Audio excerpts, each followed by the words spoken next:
Oğlan uşağı gəlir, əzələ bu boyda, xaya bu boyda. Son 30-40 illərdə testosteron o qədər aşağı düşübdü. Somatrop hormonu da ən güclü pi əridən bir hormondur.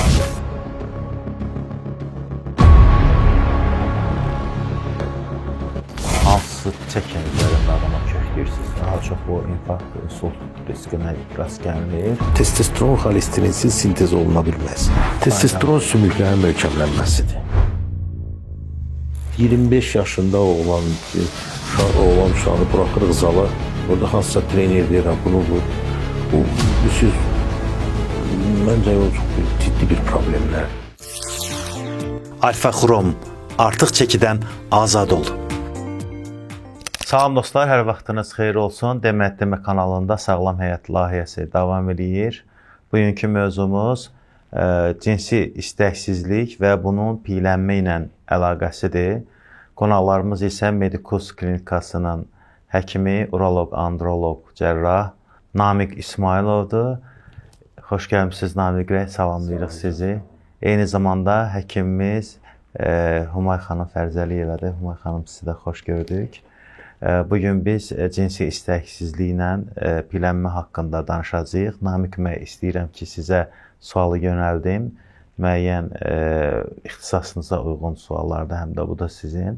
Sonraki bizim müalicə prosedurlarında Alfa Xrom qida əlavəmiz var. Bu haqda Humay xanım danışacaq. Ümumiyyətlə, artıq çəki nəyə görə kişilərdə cinsi istəksizliyə səbəb olur? Testosteron bədənimizdə xayalar ifraz eləyir.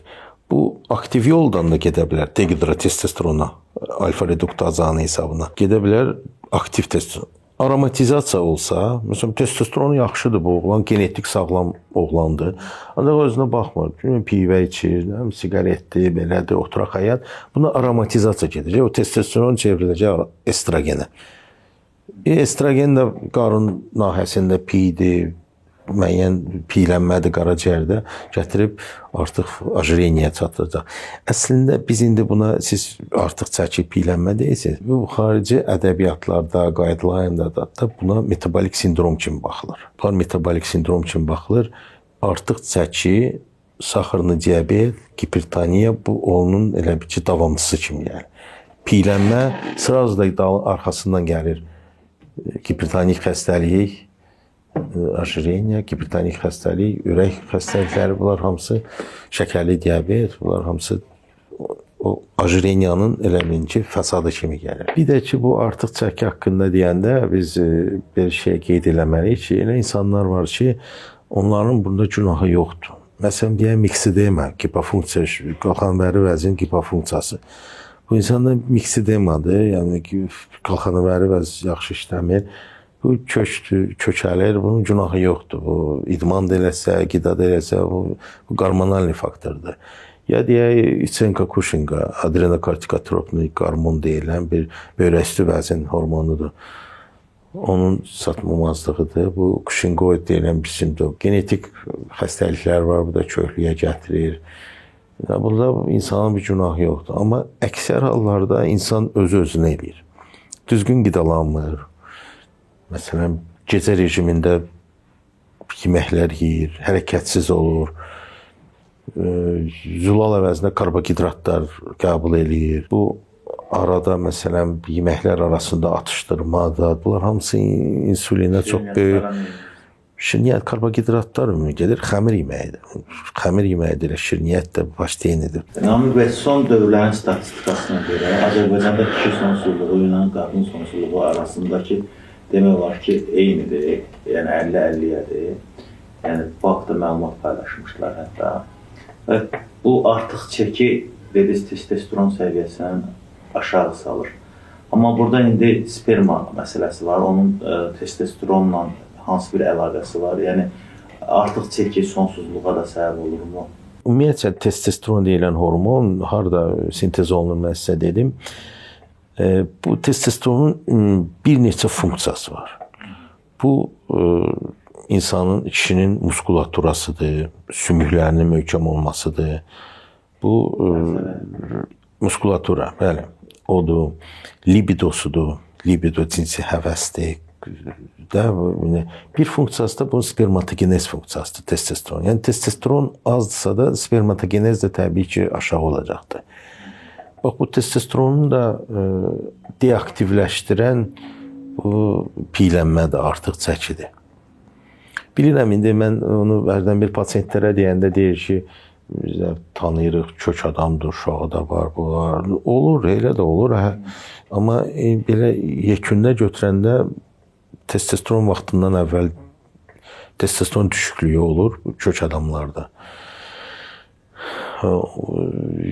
Testosteronun da aşağı olması cinsi həvəssizlik, cinsi zəiflik, özünə özgüvənlik də edir. Təbii, əlbəttə ki, spermatogenezə birbaşa testosteron idarə eləyir. Orada düzdür FSH hormonu var, hansı ki spermatogenezi idarə eləyir, amma hamısının başında testosteron durur. Arıqlayanda nə baş verir? Məsələn, tutaq ki, 100 kiloqram bir kişi arıqladı, oldu 90 kiloqram, 85 kiloqram. Testosteron səviyyəsi falan, həyat keyfiyyəti necə dəyişir?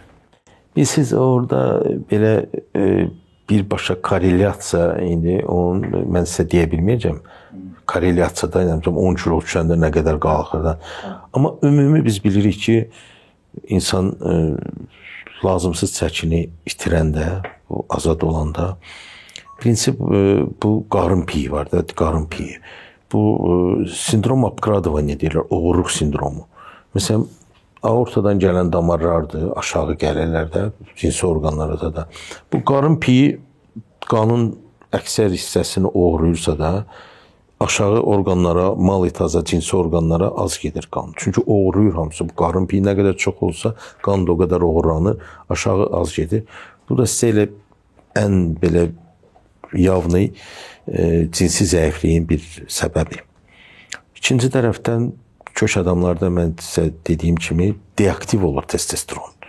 Testosteronun əksər hissəsi 97-98% qapalı vəziyyətdə qalır, bağlı vəziyyətdə qalır. Testosteron bağlayıcı zülalın. Bu da qaraciyərdə piylənəndə əmələ gəlir. Sonra da keçir aromatizasiya, estrogenləri çox olur, ginekamastiya, yekə qarın və başlayır kişinin belə libidosu aşağı düşməyə, idmana həvəsi olmur. İndi parokini krukdur da, biri-birinə gətirir, şey eləyir. O kişini belə deyək də ayaqda saxlayan hormondur da, yəni kişi kimi ayaqda saxlayır. Yəni testosteron axır bir illərdə, bu son 30-40 illərdə testosteron o qədər aşağı düşübdür. Kişi ümumiyyətlə testosteron kişilərdə. Yəni belə deyək 60-cı ilin kişilərlə indiki kişilərə götürsək, oranın testosteronu qat-qat çox olur. İllər keçdikcə çox, bu müəssirləşdikcə, bu modernizasiya olduqca testosteron səviyyəsi də düşür. Namiq bəy, piylənmədən yaxa qurtarmaq üçün nələr etmək lazımdır? Bir sizin fikrinizi alım, sonra da Ilmar xanım sizlə də fikrimizi alacağıq və bizim bu alfa-xrom qida əlavəsinin hansı təsirləri var, bu barədə sizlə danışarıq. Öncə Namiq bəyin fikirlərini alaq ki, necə eləyək ki, biz piylənmədən yaxa qurtaraq? Öncə mən xatırladım ki, əgər qarşımızda belə bir pasiyent durursa da piylənməklə, artıq çəkilə, biz araşdırmalıyıq bu insanın hormonal problemi. Bəlkə bunun günahı yoxdur, bəlkə bu yemək yemir, bəlkə bu idman da eləyir, məsələn, başardığı qədər, diyetada saxlayır, amma kökdür. Biz araşdırmalıyıq ki, bunun hormonal funksiyası var, yoxsa yoxdur. Qalxan vəri bəzdir, somatrop hormondur, ən güclü pi parçalayan hormondur, somatrop hormondur, böyrək üstü bəzdir, adrenokortikotrop hormondur. Yəni biz bu testosteronu, estrogeni nə vəziyyətdədir, biz bunları araşdırmalıyıq.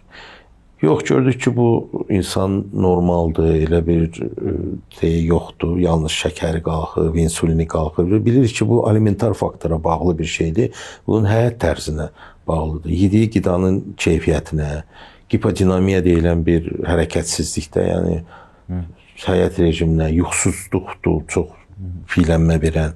Çünki yuxusuz qalan insanlarda somatrop hormonun sintezi azalır. Somatrop hormonu da ən güclü pi əridən bir hormondur. Elmi adı elədir, yoxsa siz rus dilində olanı deyirsiniz? Boy hormonu da sizin dildə deyək. Boy hormonu, melatonin. Somatrop, niyə? Somatrop hormon. boy O hormonu. Azərbaycan dilində deyilir. Somatrop hormon. Boy hormonu bu gipofizdə sintez olunur. 11-dən 3-ə qədər bu bədəndə bunun ifrazı gedir. Gecə, qaranlıq otaq. Bəli, qaranlıq, işıq gərək olmasın, bəli, tamamilə doğru.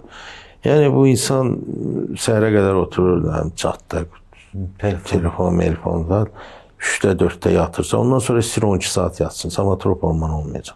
Çünki melatonin sintezdə pozulur, epifiz vəzinin hormonudur. O da cavanlıq şeydir. Melatonin insanı cavan saxlayır. Somatrop hormonudur. Bir başa düşdüm ki, həyat tərzini dəyişmək başqa, amma həm də bəzi insanlar var ki, bunlar artıq bunlara müəyyən belə deyək də dərman vermək lazımdır, hormonlarını düzəltmək lazımdır, qida əlavələri ilə nələrləsə bunları o vəziyyətdən çıxartmaq lazımdır da. İndi yəni hamı həyat tərzini düzəltsə sağalarmı məsələn? Hamı. İndi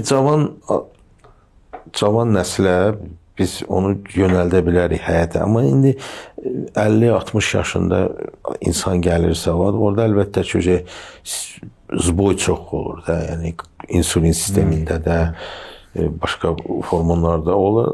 Orada əlbəttə ki, biz müəyyən medikamentoz köməklik eləməliyik.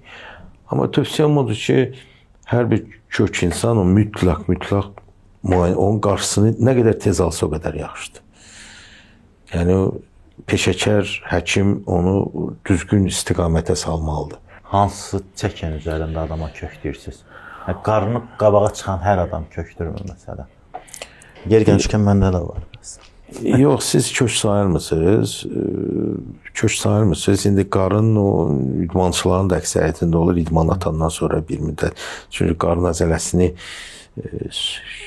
işə salmaq çox çətindir. Onu çox adam bilmir nədir. Bir yaşa dolduqca qarın biraz çıxır. Ona kök deməzlər, yox. Konkret belə kiloqramda olaraq indi onun boyuna, buxununa baxılır. Bədən kütlə indeksinə baxılmalı. Yəni baxanda o vizual. Umar xanım, sualı mən cavablandıraram, rahatlıqla Namiq bəyə kömək eləyərəm. Umar xanım həm cavablandırsın bu sualı, həm də Umar xanım bizim alfa-xrom qida əlavəsi haqqında danışarsınız. Kök adamlar kimlərdir? Və dediyimiz kimi bu arıqlaya bilməyən, təbii yollarla, qidalarla arıqlaya bilməyən insanlara bu alfa-xrom necə təsir edir? Alfa-xrom da əziz dostlar qida əlavəsidir, yəni dərman vasitəsi deyil. Ona görə də tərkibi xrom və alfa-lipoid turşusudur. Daha ətraflı Umar xanım sizə məlumat verəcək.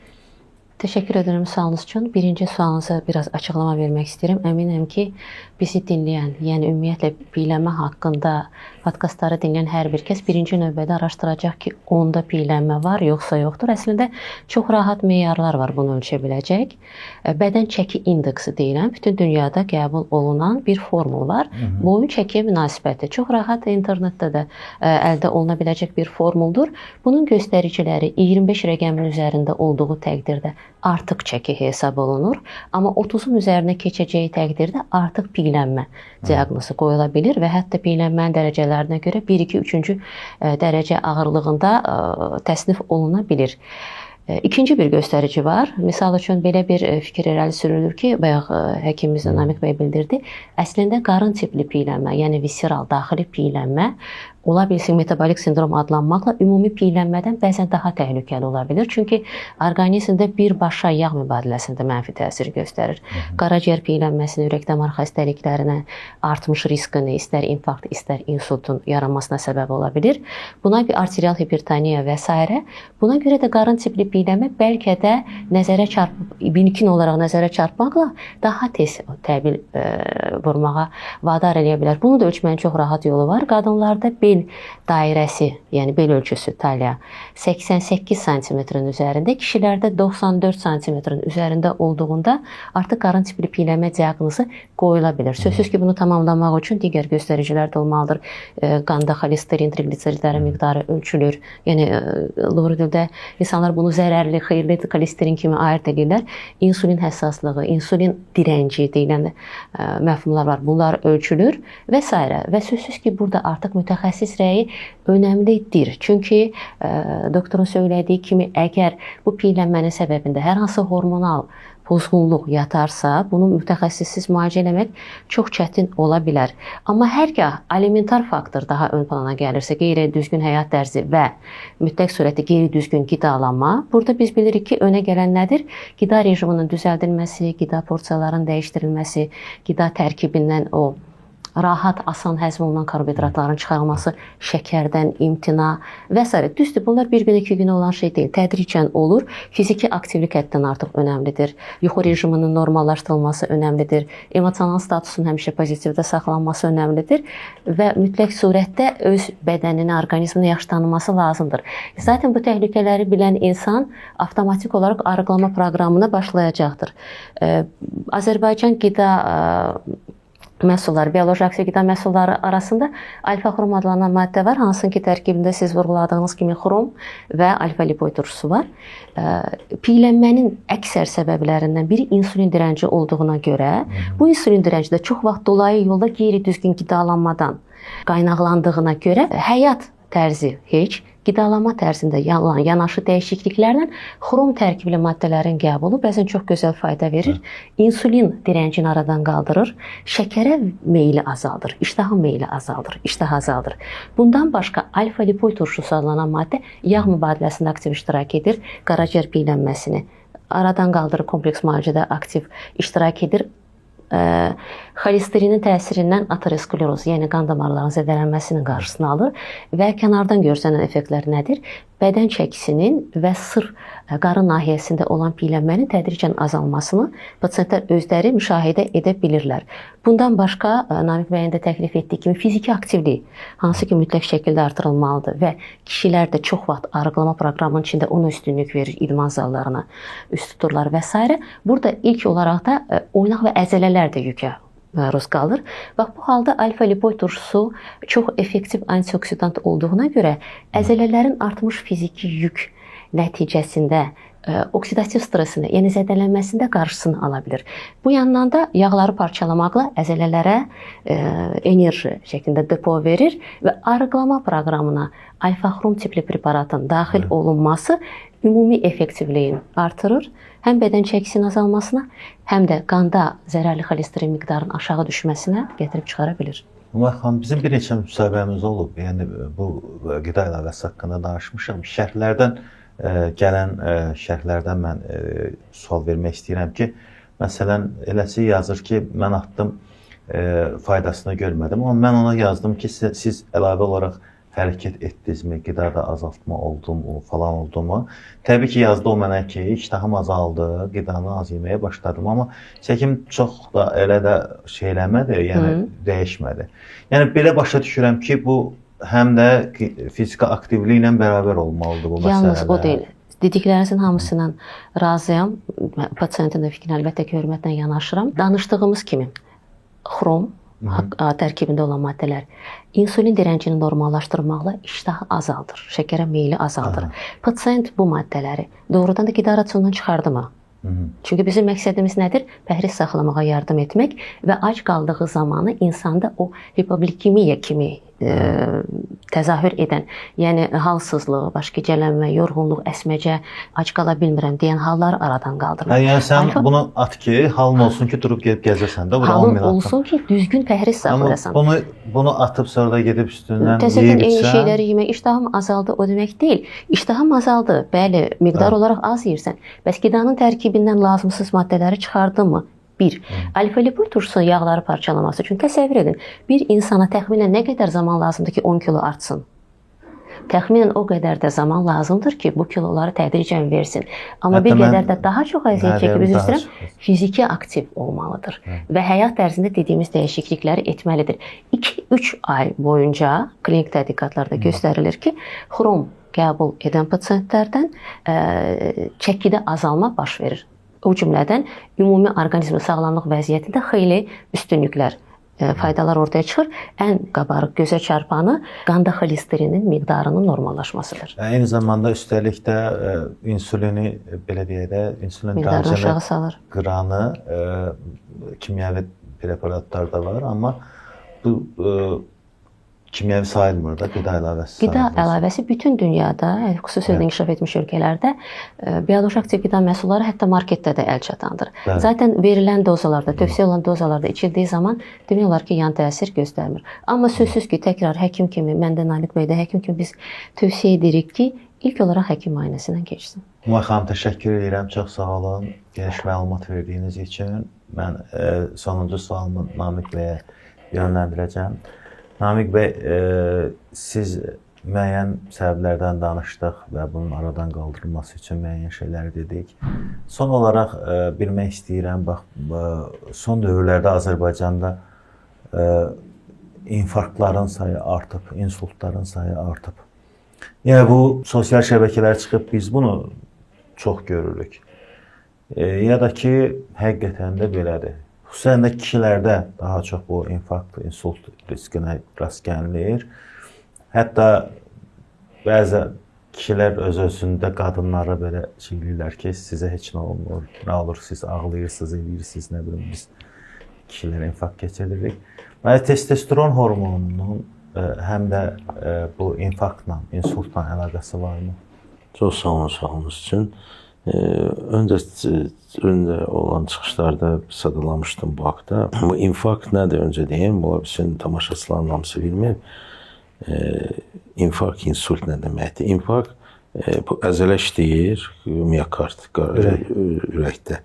Bəli, miokard deyirlər o əzəliyə. Bu işləyir, ora gətirən damar qanı çatdıra bilmir. Çatdıra bilmir, o qansızlıqdan o skleroz olur, kardioskleroz. Uca elastiklik itir, ürək dayanır. Tutulur. İnsult nədir? İnsult da elə bil ki, gemoragik insult. Orada damar partlayır, qansızır. O yenə də qan gedir, ora çatmır. Hansı orqana gedən bir damar tutulur və yaxud da qan çatır. Damar ya partlayır, gemoragik deyirlər. Damar partlayır, oranı qidalandıranmır. Ya da ki, müəyyən səbəblərdən damar tıxanı, ya ateroskleroz tıxanı, ya tromb. O da infarkta gətirir, qidalanmır həmin uchastok. O da gətirir. Bax, burada mən indi demişdim testosteron barəsindəki elastiklik, damarın elastikliğində çox böyük əhəmiyyəti var.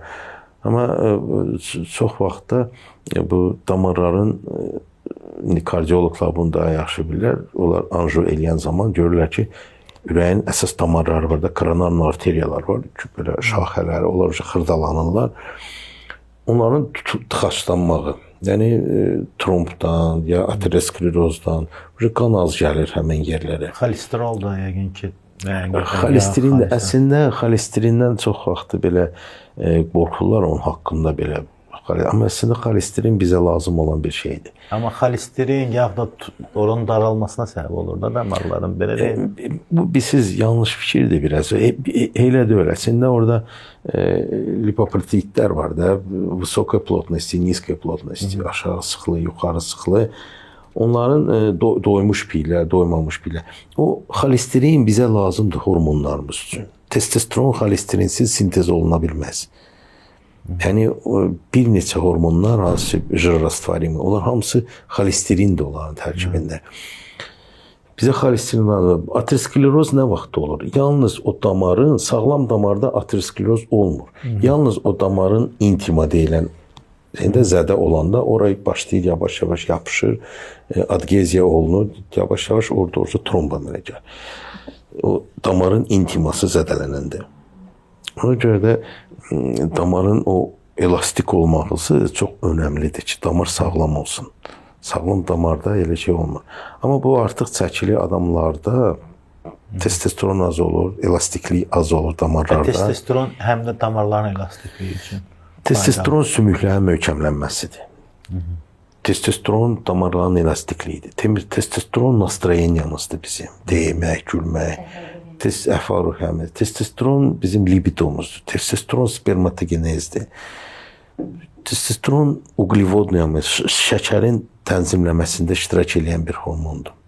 Yəni testosteron yüksək olan adamlarda şəkər də hər saat olmur. Yəni mən öncə çıxışlarımda demişdim ki, bu endokrinoloq göndərən xəstələrdə bu hansı ki, testosteron tətbiq edəndən sonra şəkər də enir. Yəni illərlə endokrinoloq bunun şəkərini sala bilmir. Testosteron buna tətbiq edilir sonra şəkər testosteron vurur, insan başlayır hərəkət eləməyə, şəkər düzdür, orada da şəkər birinci tip var, ikinci tipli var, ondan çox şey asılıdır. Testosteron jirovoy obmena, piyin, mən üzr istəyirəm Azərbaycanda deyəməm, jirovoy obmena təsiri var, uqlivodlu bu şəkərin təsiri var. Mineralizasiya kostey, sümüklərin kalsi ilə asnoşeniyasında support olmasına da çox önəmi var testosteronun. Yəni testosteron deyəndə çox adam deyir, testosteron belə cinsi fəaliyyəti fikirləşir, amma əslində yox. Nami bəy, son dövrlərdə bu gənc idmançıları görürəm mən zallarda falan testosteron hormonu vurdururlar. Amma ki baxırsan sağlam adamdır. Yəni bu özündə istehsal olunur da bu zaten. Yəni kənardan testosteron hormonunun qəbuluna necə baxırsınız siz? Bilirsiniz, cavan insana əgər o normaldırsa da, o nəticə üçün testosteron vurmaq mən heç vaxt tövsiyə eləmirəm. 25 yaşında, 30 yaşında insan nəyə lazımdır o? Birincisi, peşəkar idmanda hardasa da biz ona yol verə bilərik, peşəkar idmanda. Amma Lübityeski özün üçün eləsəncə testosteron qətiyyən mən tövsiyə etmərəm. Nədən özü tənbəlləşir də, kənardan gəldiyinə görə? Dışarıdan gələn testosteron sindrom atmeni deyirlər. Siz onu vurduzsa da izvniyə, kənardan. Leyding hüceyrələri, orada xayada 2 hüceyrə var, sertoli bir də leyding. Leyding hüceyrələri testosteron sintezi. Yəni, kənarda testosteron normaldırsa da insan elə qurulub. Siqnal gedir reseptorlardan, testosteron var, özünkü dayanır. Özünkü dayanır 1 ay, 2 ay, 3 ay sonra atrofiya olur. Tənbəlləşir də. Yəni insan kimi də bizə də hər gün pul versələr işə gedərik, yox. Yoxdur, gedir işləmək. Mən sizə bir sual verim. Bax, fikir verirsiniz tibetski medisina, kitayski medisina, onlar məsələn, onlarda var, shiatsu var, taijutsu, gimnastikalar. Onların prinsipi nədir? Özümüzün rezervimiz kifayət qədər var. Qan devranını həmin orqanda yaxşılaşdırmaqdan onun sintezini artırmaq. Bunlar cobut deyirəm də, onların prinsipi odur. Qaraciyərdə depolanıb, zadətən sən hərəkət eləməsən. Qaraciyərə qan devranını qanət eləyirlər. Hansısa hərəkətlərdə, məsələn, shiatsu var, hər səhər masaj eləmək qaraciyəri, ayağı dala atıb, jiu-jitsu idmanına məşğul olanlar bilirlər, o gimnastikada ayağı atıb dalda belə dururlar, o qaraciyəri qanı yaxşı gətirir. O, yəni prinsipini deyirəm, ümumiyyətlə o gimnastikalarında taijutsu var, shiatsu var, müəyyən vastoçlu, tibetski medisinalarda belə bir şeylər var. Onlar bu qan gətirməkdir ora. Bax, siz də məsələn, amma bizdə nətər? Getdi tabletka atdı, bir müddət yaxşı, bəs sonra tabletka nə qədər atacaqdır? İndi qaydaq sizin o suala, gənc idmançıların steroidləri vurmaqlar. Steroid iki cür olur. Biri anabolik steroidlər, əzələnin kütləsini artıran, biri də var androgen effekti olan steroidlər. Yəni bu steroidlərin gənc vaxtı zamanı vurmağını mən bir peşəkar idmançı kimi, bir androloq kimi, yəni artıq mən uzun müddətdə bu sahədə çalışıram, mən bunu tövsiyə etmirəm. Amma indi bir yaşı keçəndən sonra, o mütləq dərəcədə olmalıdır. QZT, hormonal nizamistitin terapiya. Yəni mən bir uzun müddət Avropada da çalışmışam, tez-tez olmuşam xarici ölkələrdə, orada bir 6 ay, 8 ay eğitimlər keçmişik biz. Bütün dünya bunu tətbiq edir. Burada bir şey yoxdur. Ancaq tabi 25 yaşında oğlan uşağını buraxırıq zala, orada hansısa trener deyir, bunu vur. O, siz, məncə o çox ciddi bir problemlərdir. Mən çox gəlim mən yanıma. Oğlan uşağı gəlir, əzələsi bu boyda, üzr istəyirəm xanımlardan, əzələ bu boyda, xaya bu boyda. Əzələsini şişirdi, o bir şey görüb bu boyda qalıbdı. Xaya yoxdur. Sperması sıfır, testosteron daimi, testosteronu yaxşı, dışarıdan vurdu, daimi vurdu. Bəs spermanı nə edəcək? Xayasını çərtirik ki, oradan bir material götürək, mayalandıraq, süni mayalanma. Orada da bir şey tapırıq. Çünki xaya atrofik vəziyyətdədir. Əziz dostlar, məncə kifayət qədər maarifləndirici bir verilişimiz oldu. Cinsi istəksizliklə piyələnmənin əlaqəsindən danışdıq və təbii ki, bunun aradan qaldırılması yollarından danışdıq. Sponsorumuz Alfa Xrom qida əlavələrinə də təşəkkür edirik. Namiq bəy, sizə də təşəkkür edirik. Sizə də təşəkkür edirik. Çox sağ olun, var olasınız. Əziz dostlar, videomuzu bəyənməyi, paylaşmağı unutmayın. Hansısa bir sual yaransa sizdə şərhə yazın, biz yenə bir yerə toplaşaraq müzakirə edərik.